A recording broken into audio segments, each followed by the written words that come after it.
편두통이 있으신 분들 편두통이 왔을 때 어떻게 하시나요? 눈 감고 어두운 방에 누워있고 약을 드시고 하시죠? 근데 그것 말고 할 수 있는 게 있을까요? 오늘은 일단은 편두통이 왜 오는지 알려드리고 집에서 직접 할 수 있는 5분짜리 경혈 마사지까지 알려드릴게요. 한번 배워두시면 두통이 올 때마다 유용하게 써먹을 수 있을 겁니다.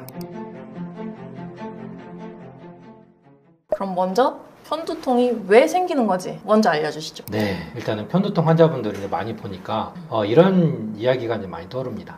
주변에서 이렇게 말씀을 하신다 그래요. 편두통 오면 굉장히 힘들거든요. 그런데 좀 참지 그래. 두통이 좀 그렇게 힘들어? 막 이런 식으로 말씀을 하시면서 제가 들어도 이제 가슴이 아픈 어떤 상황들이 있는데 근데 실제로 당연히 이해가 안 되고 모를 수 있어요. 그죠? 근데 편두통은 그냥 머리가 아프다 이 정도가 아니고 WHO에서도 전 세계 질병 부담 중에 이를테면 전체적인 질병 중에서도 굉장히 심각한 질병 중에 10손가락에 드는 중요한 질환 중에 하나로 보고 있습니다. 얼마만큼 심하냐면 일상생활이 힘들어요. 그렇게 삶의 질을 심각하게 떨어지는 병이고 이게 편두통이 왜 고통스러운지 이해를 하시면 다른 분들도 잘 알게 되실 것 같아요. 편두통은 통증만 오는 게 아니고 뇌 전체 과흥분산, 뇌 전체가 아주 강력한 신호로 폭풍우가 몰아치는 것처럼 굉장히 강한 자극이 옵니다. 그래서 단순히 통증만 있는 상태가 아니라 뇌가 굉장히 예민해진 상태고 자극에 고통받는 상태라고 할 수가 있어요. 좀 더 구체적으로 말씀드리면 뇌가 흥분한 상태로 세팅이 남들보다 이렇게 되어 있는 거거든요. 그래서 편두통이 있는 분들이 편두통이 딱 시작이 되면 일반적인 보통 사람들보다 굉장히 외부 자극에 예민하게 반응합니다. 빛, 형광등 불빛도 마찬가지예요. 소리, 일상적인 소리, 냄새, 그리고 날씨의 변화, 그리고 오늘 조금 못 잤다. 아니면 오늘 조금 많이 잤다. 아니면 일상적으로 나 그냥 출근해서 혹은 학교 가서 받는 스트레스 이 정도의 일상적인 자극들에도 뇌가 과민 반응을 확 해버리는 거죠. 그래서 편두통 환자들을 보시면 공통적으로 감각이 굉장히 예민하시고 냄새에 민감하거나 저 소리 싫어요. 저거 좀 꺼주시면 안 돼요? 시계 소리 이런 것도 예민하게 반응하시고 날이 흐리면 진짜 민감하게 반응하시더라고요. 저는 이제 날 흐리기만 하면 확 와요. 이러시는 분들도 있거든요. 생물학적 특성이죠.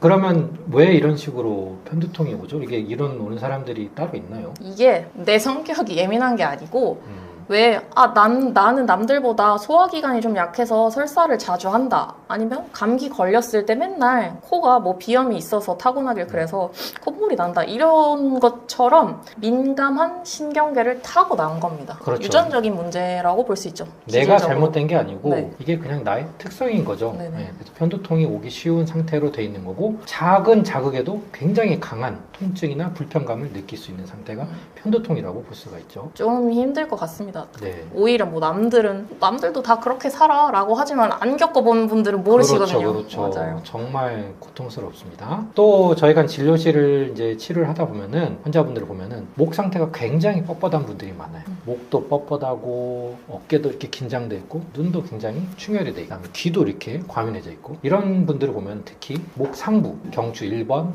2번 그리고 주변 근육이 단단하게 굳어 있으면서 이게 문제가 되는데 이런 경우를 어떻게 해석을 해볼까 보니까 이게 3차 신경, 이게 편두통을 일으키는 중요한 신경인데 3차 신경과 연결된 경로가 굉장히 쪼여져 있으면서 자극을 쉽게 받는 상태인 것을 저희는 확인하고 있습니다. 그래서 뇌가 원래 예민한 상태인데 목과 주변의 두피에서 오는 자극이 계속 이 부분에 버튼을 누른 것처럼 기름을 붓는 것 같은 상태가 벌어지는 거죠. 안 그래도 일상적인 자극에 예민하게 반응하는데 여기서도 계속 자극을 주는 거네요. 네네, 그렇습니다. 그래서 편두통이 이렇게 반복되는 분들 같은 경우는 이따가 저희가 이제 경혈 마사지도 알려드리고 할 텐데 이렇게 눈 피로와 뒷목 긴장까지 같이 조절을 해줘야 치료가 어느 정도 반응이 되는 경우가 있어요. 그리고 실제로 편두통 환자들을 조사해봤을 때 일반적인 사람들보다 경추통, 목 통증을 가지고 계신 분들이 통계적으로 훨씬 많거든요. 네. 연관성이 어느 정도는 확실히 있다고 봐야죠. 네네. 네. 자, 그러면 현재 올 때랑 안 올 때랑 이렇게 있는데 편두통을 만드는 스위치라는 게 있죠. 그럼요. 편두통을 일으킬 수 있는 어떤 요인들이 있는데 그런 건 어떤 것이 있는지 한번 설명드려 보실까요?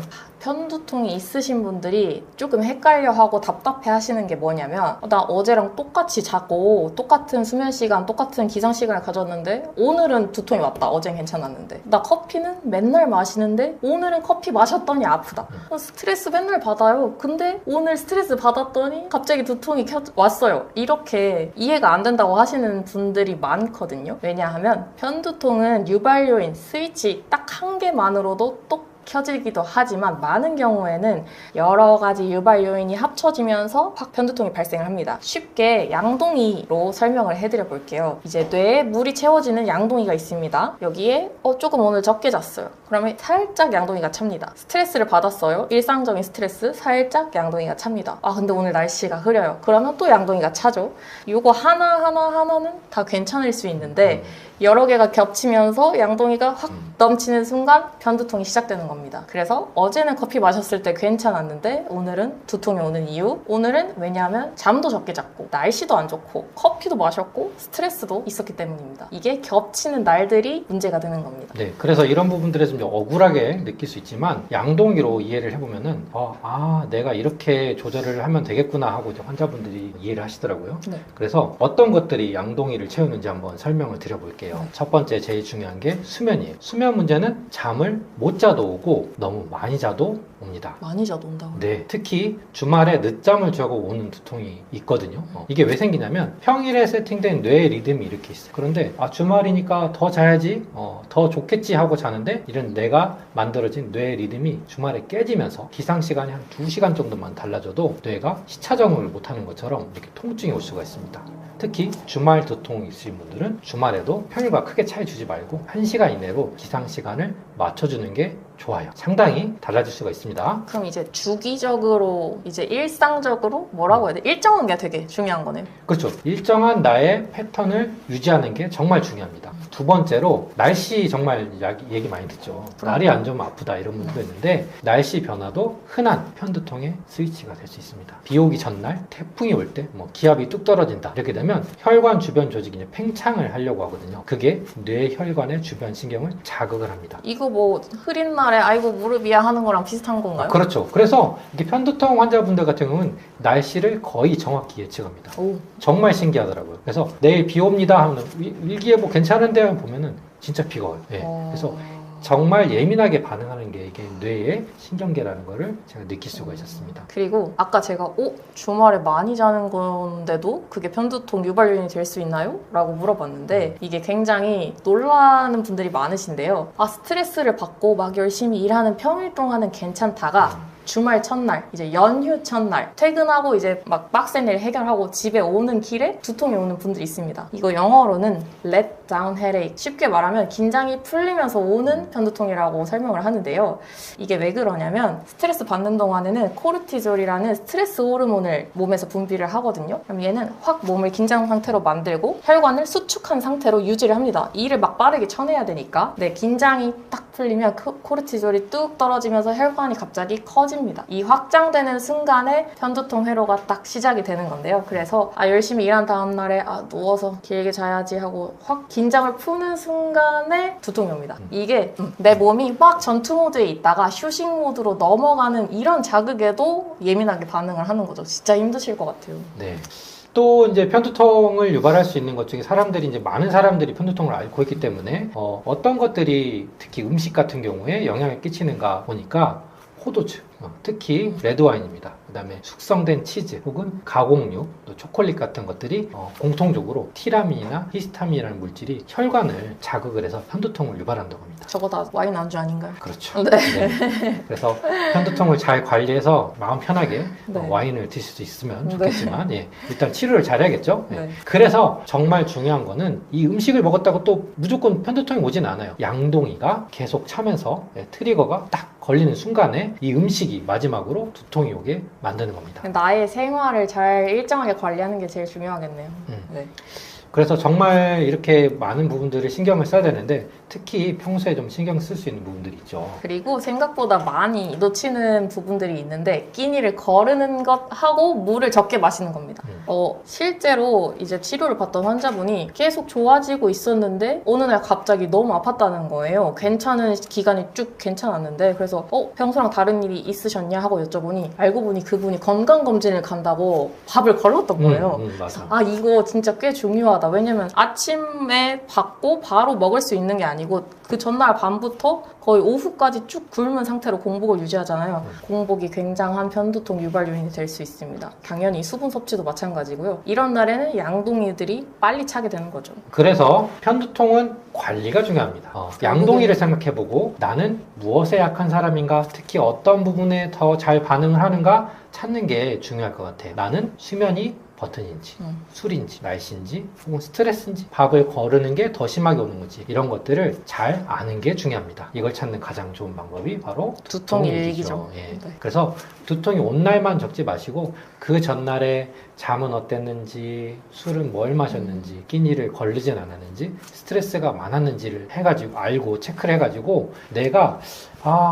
나는 비 오는 날보다 잠을 못 자는 다음 날이 더 두통이 오는구나 이런 것들을 알 수가 있어요. 혹은 나는 다행히 와인보다는 주말에 늦잠을 자면 오는구나 이런 패턴을 볼 수가 있다는 거죠. 그래서 이런 패턴을 찾는 게 두통 관리의 진짜 시작입니다. 편두통이 무엇인지, 어떤 게 편두통을 유발하는지 다 설명을 해주셨잖아요. 네.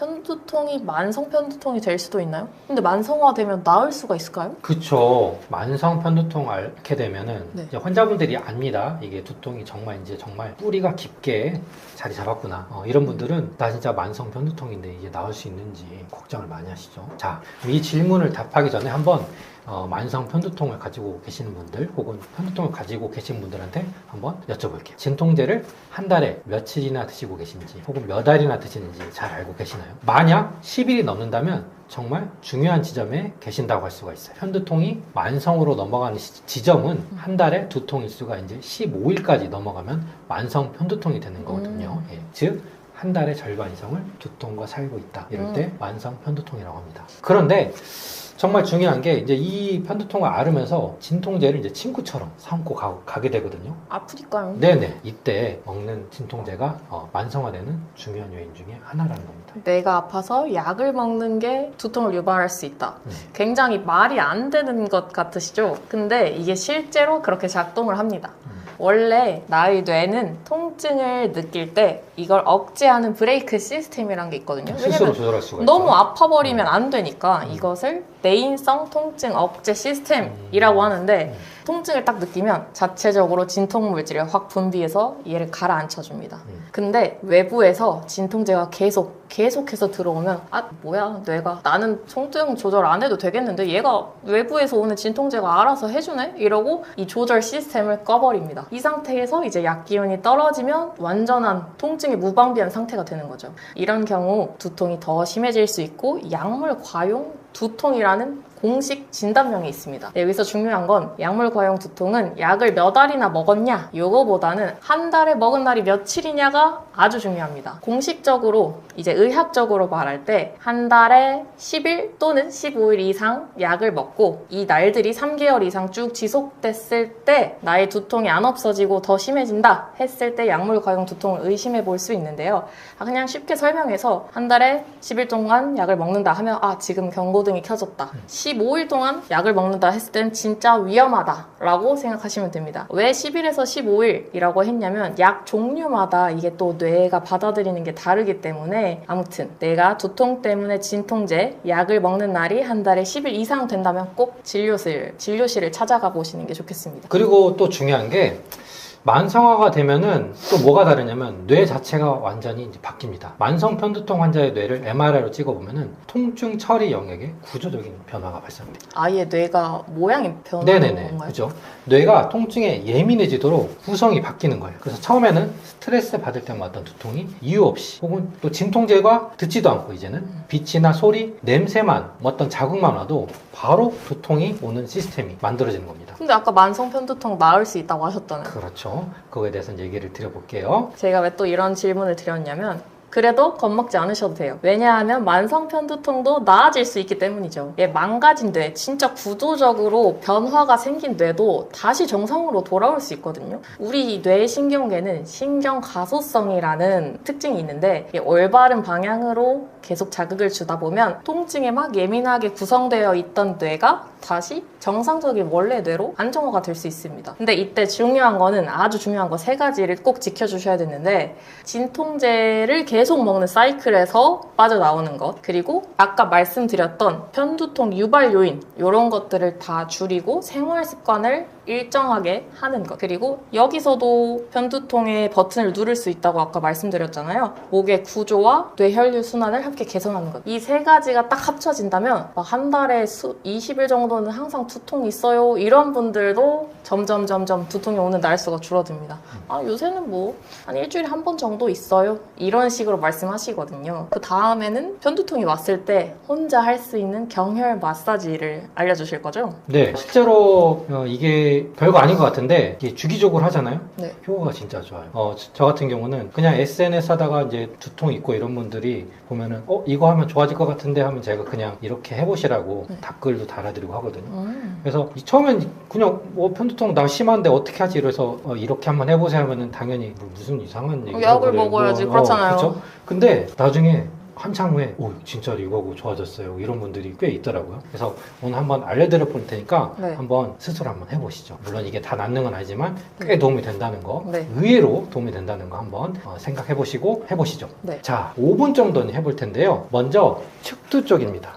눈 옆하고 측두 쪽으로 이쪽에 긴장된 부분을 풀어주는 건데 옆머리, 관자놀이 네, 말씀하시는 그렇죠. 거죠? 이렇게 하는 건데 네. 가볍게 할 때는 이렇게 할 수가 있죠. 이렇게 손가락으로 이렇게 위아래로 쭉 풀어주는데 숨을 깊이 들이마셨다가 천천히 내쉬면서, 왜냐면은 긴장된 어떤 신경도 이완시켜주고 그다음에 머리에 두통을 유발하는 포인트들을 풀어주는 방법이 될 수 있어요. 둥글게 돌렸다가 위아래로 하고. 혈자리 이름은 태양혈이라고 그렇죠. 하는데 그게 중요한 건 그렇죠. 아니죠. 네. 네. 그 다음에 진짜 내가 세게 하고 싶다. 네. 개세게 하고 싶다. 그래서 주먹을 이렇게 쥐고 강한- 너클로 여기를 꽉 쥐고 강하신 위아래로 분들 이렇게 막 해주시면은 네. 저는 솔직히 이제 제가 이거 하라고 하면은 잘 안 들으시잖아요. 그래서 아파요 근데. 그래서 제가 리프를 개세게 해보세요 이렇게 하거든요. 아파요. 근데 진짜 좋아졌다고. 네, 이렇게 잡고 위아래로 계속 문질러주세요. 너무 세게 하지 마시고, 제가 말은 좀 네. 재밌으라고 세게 했습니다. 정말 구멍 날 정도로 하시면 안 되고 시원할 정도로 하시면 됩니다. 아, 약간 네, 구멍이 날랑말랑 아니. 저한테 이제 뭐라고 하시니까 그게 아니고 시원할 정도로 네. 이렇게 문질러주세요 위아래로. 그래서 그럼 이게 하다 보면은 안 아픈 데가 있고 아픈 데가 있거든요. 아픈 데는 조금 더 오래 해주시고 그 다음에 안 아픈 데는 가볍게 하고 넘어가면 됩니다. 다음 진짜 중요한 게 뒤쪽에서 풍지혈이라는 지역이 있어요. 뒷목과 머리카락이 만나는 이 경계선에서 단단한 곳이 있는데 이곳을 두 손가락 이렇게 꾹꾹 눌러보세요. 꾹 누르면 더 아프고 뻣뻣한 부분이 있어요. 네. 그 다음에 왼쪽 오른쪽 하는데 보통 양쪽 다 아픈 분도 있지만 한쪽이 더 아픈 분이 있거든요. 한쪽에 굉장히 시원하고 뭔가 나 느낌이 여기 온다. 뭔가 좀 잘못돼 있다. 네, 그거 정말 그런 거죠. 중요하거든요. 그 부분을 이렇게 긁어주듯이 꾹 눌러서 문질러주세요. 그 다음에 개세게 한다. 그러면 엄지로 꾹 누르고 고개를 그냥 누워버리세요. 이렇게. 아 그럼 손가락으로도 네, 누르고 뒤로도 넣고. 머리의 힘으로도 확 네, 옆으로도 넣고 이렇게 하면 생각보다 눈이 번쩍 뜨지고 머리가 아파서 시원해지는 눈이 떠지는 거 맞습니다. 아닌가요? 그럴 수도 있지만 효과가 좋아요. 네. 그리고 우리 한의학에서 약간 만능혈처럼 부르는 혈자리가 있거든요. 대부분 또 아실 거예요. 체했을 때 여기 누르시잖아요. 합곡혈이라고 하는데 여기 엄지와 검지 사이에서 살짝 두 번째 손가락 쪽으로 이쪽을 반대쪽 엄지손가락으로 꾹 누를 건데 살짝 누르시면 안 돼요. 이것도 약간 묵직하게 여기 뭔가 잘못된 것이 있는 것 같다. 여기 이렇게 묵직하게 아파도 돼요? 할 정도로 이 정도로 쭉 꾹 눌러주세요. 한의학적으로는 전신의 기혈순환을 도와주는 포인트 자리인데 실제로 예전부터도 두통, 치통, 눈이 피로하다 이럴 때도 굉장히 많이 썼거든요. 양쪽 번갈아 가면서 여기도 하시고 손도 눌러주고 이거는 아무 때나 할 수 있으니까요. 네네. 네, 그래서 꼭 해보시길 추천드립니다. 그 다음에 아까 저희가 양동이 말씀드렸죠. 네. 편두통을 관리하는 방법, 편두통의 버튼을 끄는 생활 습관에 대해서 한번 설명드려 보실까요? 이게 또 양동이에 물이 하나씩 차다 보면 넘치면서 두통이 시작된다고 말씀드렸잖아요. 그럼 양동이가 차지 않도록 평소에 찰 만한 것들을 안 차도록 관리를 해주시면 됩니다. 저희가 이제 진료실에서 설명할 때 쓰는 개념이 있는데요. 저희가 쓴 책에서도 소개를 해줬는데 두통 버튼이라는 개념입니다. 환자분마다 여기에서 이제 두통에 자극이 가시는 분들이 있고 여기에서 가시는 분들이 있고 고유한 두통 포인트들, 두통 버튼이 있는데요. 이 버튼들이 눌리면 두통이 확 시작이 됩니다. 중요한 거는 내가 잠을 잘 잤어요? 그러면 여기가 조금 버튼이 살아있어도 안 켜집니다. 근데 내가 잠을 좀 못 자서 양동이가 넘쳤어요? 그러면 여기가 눌리면서 두통이 커집니다. 생활습관 관리를 잘해서 이미 있는 두통 버튼이 켜지지 않도록, 눌리지 않도록 하는 게 편두통 관리의 핵심이라고 할 수 있겠습니다. 그렇죠? 네. 어떻게 네. 구체적으로 관리를 할 수 있을까요? 그렇죠, 그렇죠. 이 버튼을 끄는 진짜 핵심을 설명드려볼게요. 일단 기상 시간은 일정하게 하는 게 제일 중요합니다. 아주 강력합니다. 편두통 환자는 그러니까 두통만 아니고 뇌의 어떤 상태잖아요. 네. 이런 뇌의 상태는 리듬을 일정하게 유지해주는 게 정말 중요합니다. 네. 그래서 뇌의 일주기 리듬으로 우리 몸이 움직이는데 이게 흔들리는 순간 타다닥 하면서 두통 버튼이 열리거든요. 리듬. 그래서 물론 일정하게 자는 것도 좋죠. 그런데 실제로는 몇 시에 자는지보다 네. 몇 시에 일어나는지 중요합니다. 아. 그래서 기상 시간을 고정을 해두세요. 그러면 뇌의 리듬이 안정되고 그 자체로 연구에서도 편두통 빈도가 20에서 30% 줄었다는 연구 결과가 있어요. 그럼 맨날 출근할 때처럼 일어나 그렇죠. 말씀이신 거죠? 네네네. 그렇죠. 그래서 아까 조금 늦잠 자도 1시간은 넘지 않도록 네. 해주는 게 중요합니다. 그리고 이렇게 해서 진통제 혹은 돈 투자 안 하고 시간 투자 뭐 안 하고 할 수 있는 가장 첫 번째 관리가 매일 같은 시간에 일어나라. 특히 주말이라고 알겠습니다. 너무 방치하면 안 되고요. 네. 그리고 두 번째로 대부분 요즘 다 모니터 보고 일하시고 모니터 보고 공부하시고 스마트폰 보시고 TV 보시고 화면을 많이 보시잖아요. 아까 두통을 유발하는 3차 신경, 특히 편두통은 3차 신경의 신경 자극으로 시작이 되거든요. 그런데 이 3차 신경 회로와 목 관절에서 가는 신경 통증 회로가 연결이 되어 있습니다. 그래서 목이 뻣뻣해지면 편두통의 버튼을 켤 수도 있습니다. 이 연결고리를 끊을 수 있는 가장 쉬운 방법이 있는데요. 화면 1시간 볼 때마다 스트레칭 해주고 목의 관절의 긴장을 풀어주는 겁니다. 1시간 이제 화면 보고 일하고 공부하셨으면 고개 천천히 뒤로 젖혀주시고 양옆으로 돌려주시고 승모근도 약간 으쓱으쓱 하면서 힘을 풀어주시고 그리고 우리가 아까 했던 개세게 하는 마사지. 아 경혈 마사지요. 구멍 날 정도는 네. 아닌데 시원하게 마사지를 해준다면 그것도 이제 1시간마다 네, 해준다면 섞어서 해주세요. 아우, 섞어서 훨씬 나을 겁니다. 여기서 또 스트레칭 하실 때 나 빨리 하고 다시 일해야 돼 하면서 빨리 하지 마시고요. 그렇죠. 천천히 쭉 가셨다가 여기서 좀 안 넘어가는 것 같다 하면 좀 멈췄다가 살짝 더 가보시고 이런 식으로 많이 안 하시고 제대로 세게 안 하셔도 돼요. 그냥 자주 해주시는 게 훨씬 중요합니다. 네. 또 중요한 게 이제 카페인 관리죠. 우리가 커피의 민족이죠. 네. 그죠? 카페인을 너무 많이 마시는데 커피 클럽 아니겠습니까? 포기할 수는 없고 그러면 카페인을 마시면서도 두통을 관리하는 방법이 뭐냐? 네. 그럼 제가 이거를 딱 정리를 해드리겠습니다. 카페인은 하루 커피 한 잔 혹은 정말 2잔까지 마신다고 해도 네. 이거를 오전에 드시는 거예요. 오후 2시에 이후에 이제 드시는 카페인은 나중에 우리가 수면이 정말 중요하다고 그랬잖아요. 네네. 수면의 리듬을 깨트립니다. 이렇게 와르르 도미노처럼 네네네네네. 되는 그래서 거예요. 기상 시간이 일정하게 되는 걸 방해할 정도로 커피를 마시면 안 되고 오전에 한 잔 혹은 2잔 정도로 타협을 해보는 게 좋을 것 같습니다. 사실 근데 뭐 진통제를 보면은 카페인이 들어가 있는 진통제도 있거든요. 네네네네네. 이게 뭐 음. 마셔서 약이 되는 건지 네네. 아니면 왜 커피를 마셨을 때 두통이 온다고 하는 건지 네, 카페인 성분이 두통을 잡아주는 건 사실이에요. 네. 실제로 카페인이 혈관을 수축시키면서 네. 두통을 단기간에 줄여주고 또 편두통 약 중에 카페인 종류도 있습니다. 네. 근데 이게 카페인이 계속 외부에서 들어오면 우리 몸은 이게 당연히 들어오는 걸로 설정되고 네. 그러다 카페인이 안 돌아버리면 혈관이 확 확장되면서 일종의 두통이 금단처럼 그렇죠. 이거를 돼버리는 카페인 금단 두통이라고 합니다.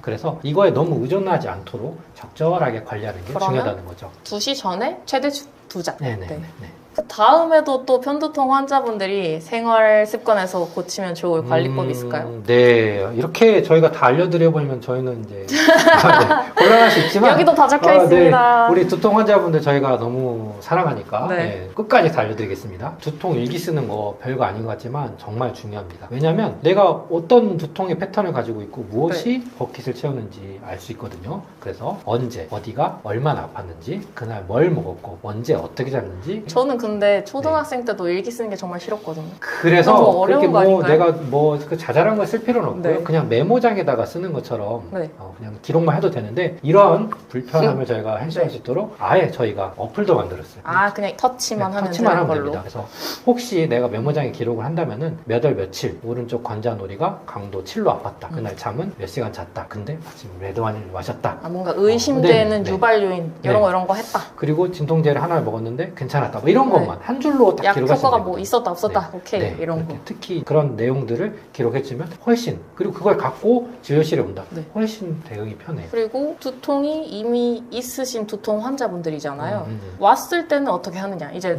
두통을 줄이고 이런 건 다 생활 습관으로 하겠는데 왔을 때 대처하시는 것도 굉장히 중요합니다. 초기에 빨리 대처할수록 빨리 완화가 되고 그 염증 물질의 노출이 더 적은 시간 될수록 훨씬 좋거든요. 그래서 먼저 조용하고 어두운 곳으로 가서 빛도 차단하시고 소리도 차단하시고 가만히 누워서 주무셔도 됩니다. 시간이 되신다면. 그래서 빛, 소리, 냄새, 외부의 자극을 싹 차단해 주세요. 그리고 물을 살짝 마시고 가능하면 쉬시고 관자놀이나 뭐 이마나 여기 목 뒤에 따뜻한 수건 말고 혈관을 약간 수축해 줄 수 있는 시원한 수건을 얻는 것도 도움이 아주 많이 됩니다.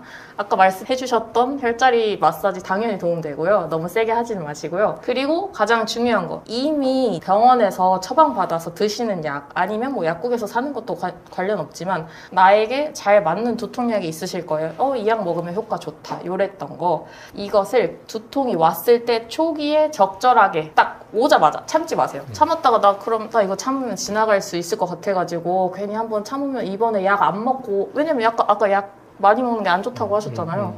지나갈 수 있을 것 같은데 하지 마시고 오자마자 바로 드세요. 그래야지 염증 물질의 노출이 덜 되고 빨리빨리 지나갈 수 있습니다. 왜냐하면 아까 약물 과용 두통도 이게 초기에 약을 먹어서 생기는 게 아니고 많이 여러 날 동안 먹어서 생기는 것들이거든요. 그래서 안심하시고 두통이 왔을 때는 빠르게 약을 드셔주시는 게 중요하겠습니다. 약 이야기를 한 김에 네. 편두통 약에 대해서 한번 설명을 드려보죠. 일반 진통제하고 네. 편두통 약이 또 따로 있죠. 아, 그럼 네네. 이게 타이레놀을 많이 생각하시고 요즘에는 뭐 부르펜, 탁센 이런 것도 많이 생각을 하시는데 이런 것들 편두통에 듣지 않습니다. 물론 탁센이나 부르펜은 일부 듣는 경우도 있어요. 왜 그러냐면 편두통은 타이레놀이 해결할 수 있는 염증 혹은 통증 경로가 아니기 때문인데요. 타이레놀은 염증을 가라앉히는 소염작용이 없습니다. 그런데 편두통은 3차 신경 혈관계의 염증 반응이죠. 뇌신경계 염증 반응이고 부르펜이나 뭐 탁센, 나프록센 이런 계열들은 통증 신호, 염증을 유발하는 프로스타글란딘의 생성 경로를 차단하긴 하는데 편두통은 이 경로로만 오는 게 아니고 3차 신경이 탁 활성화가 되면서 거기 있는 혈관이 막 커지고 여기서 염증 물질이 계속 방출이 되거든요. 뭐 어려운 말로 CGRP라고 하는데 뭐 그게 중요한 건 아니고요. 요 특이한 염증 물질을 확 줄여주고 확장된 혈관을 수축해줄 수 있는 약이 따로 있습니다. 네, 그래서 나온 게 이제 트립탄이라는 이제 편두통 전용 약도 있죠. 이게 1990년대에 처음 나왔는데 한때는 이제 편두통 치료의 역사를 완전히 바꿨다. 라고 이제 평을 받기도 했지만 장단점이 있습니다. 네. 듣는 사람도 있고 안 듣는 사람도 있고. 그래서 이게 이제 아까 말했던 일반 진통제와는 다른 경로로 뇌혈관의 두통이 이제 뇌혈관 쪽에서 이제 생기는 거니까 네. 뇌혈관에 작용하는 독특한 약이라고 이해를 하시면 되겠어요. 그래서 내가 두통인데 이 약만 듣고 안 들어요가 아니고 네. 이럴 때는 진단도 받아보고 상의를 하면서 편두통에 대한 약들이 따로 있다고 하는데 딱 맞는 약을 먹어야 그쵸. 효과가 네. 팍 오는 거네요. 상의를 해서 한번 처방을 받아서 드셔보시는 것도 방법입니다. 네. 트립탄이란 약물은 기존적으로 어떻게 작용을 하는 걸까요? 일단 이 트립탄 제제는 편두통의 주된 원인인 이 혈관이 확장된 거를 조절을 네. 해주고 아까 말했던 CGRP라는 염증 물질까지 같이 잡아주기 때문에 네. 편두통 자체의 경로를 전반적으로 막아주는 역할을 할 수가 그냥 있어요. 오로지 편두통만을 위한 약이라고 할 수 있겠네요. 네. 네. 그런데 이 편두통의 전반적인 경로를 막아준다고 했죠. 이때 정말 중요한 게 있죠. 바로 약을 드신 타이밍입니다. 네. 완전한 편두통 통증 경로가 완전 시작되고 진행이 되고 나서 먹으면 효과가 반으로 줍니다. 왜냐면 이미 시작이 된 연쇄 반응들이 쭉 이어질 거기 때문에 그래서 나 지금 그 편두통 온다. 본인들은 아시거든요. 이게 그냥 좀 목이 뻣뻣한 건지 편두통인지 딱 편두통 왔다, 지금 온다 했을 때 초기에 바로 드셔주셔야지 빠르게 작동하고 제대로 작동합니다. 그럼 덜 아파요. 그리고 이제 이런 약도 종류가 워낙 여러 가지니까 네. 나한테 그래도 어느 정도 맞는 약을 한번 찾아보는 시도가 필요할 아마 것 처음 같습니다. 드시게 되시면 처음 대중적으로 드시는 거 먼저 처방해 주실 거고, 먹어보고 반응 어떤가 보고 또 바꿔주시기도 하시고, 결국에는 다 본인에게 맞는 약을 드시고 계시더라고요. 네. 그렇죠. 자, 그럼 정리를 해보면 편두통이 가끔 온다. 강도가 뭐 괜찮다, 견딜만하다. 그러면 일반 진통제도 괜찮은데 그래도 이게 좀 잘 안 듣는다. 그러면 전문적인 약을 한번 처방을 받아서 사용을 해볼 필요가 있습니다. 그리고 중요한 게 이 약은 이제 편두통의 증상하고 네. 빈도를 관리하는 거지 편두통 자체를 진짜 치료한다라고 보기에는 좀 애매해요. 그렇죠. 왔을 때 좀 빨리 눌러준다에 그렇죠. 가깝죠. 그래서 이것들을 근본적으로 치료할 수 있는 시도도 같이 해보는 게 정말 필요하겠죠. 안녕하십니까. 저희 한의원은 두통과 목, 뇌혈류 순환을 집중적으로 보고 있어요. 두통으로 오래 고생하시는 분들, 목이 항상 뻣뻣하고 머리가 무거운 분들, 진통제 없이는 하루하루 버티기 힘드신 분들, 그 원인을 찾아서 치료하는 치료를 하고 있습니다. 저희가 관련해서 두통 환자들을 많이 보다가 책도 결국에 쓰게 됐죠. 그렇죠. 네. 세상에 괜찮은 두통은 없다. 이 책이 두통 환자분들 그리고 두통으로 고생하시는 분들의 가족들, 지인분들한테 정말 많은 도움이 된다고 믿고 있습니다. 그래서 이런 댓글에 저희 클리닉 링크하고 책 링크도 걸어드릴 테니까 두통으로 힘드신 분들 꼭 참고하시기 바랍니다. 안녕하세요. 저는 두앤묵 한의원의 차윤경 원장입니다. 사실 두통과 피로, 체중 관리 이런 세 가지는 다 연결이 되어 있습니다. 목이 안 좋으면 뇌혈류 순환이 떨어지고 피로가 잘 풀리지 않고, 그러다 보면 수면의 질도 떨어지고, 그게 또 체중에 영향을 끼칩니다. 몸이 전반적으로 잘 안 풀리는 느낌이 드신다면 한 번쯤 목 상태, 두통의 상태를 같이 점검을 해보시죠. 생각보다 거기서 실마리를 찾고 몸이 좋아지시는 분들이 많습니다. 영상이 도움이 되신다면 구독과 좋아요 부탁드리고요. 고정 댓글에 있는 링크 누르시면 저희 클리닉과 책 정보도 확인하실 수 있습니다. 저희는 한의사 조경하 차윤경이었습니다. 오늘도 시청해주셔서 감사합니다.